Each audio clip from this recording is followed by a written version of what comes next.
পাৰৰ এচটা শিলত বহি পানীৰ কোব ভাচাই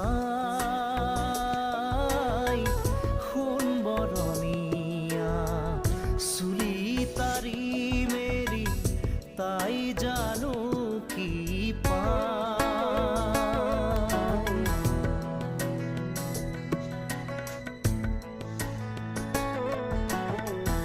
নৈৰ পাৰৰ এচটা শিলত বহি পানীৰ কোব ভাচাই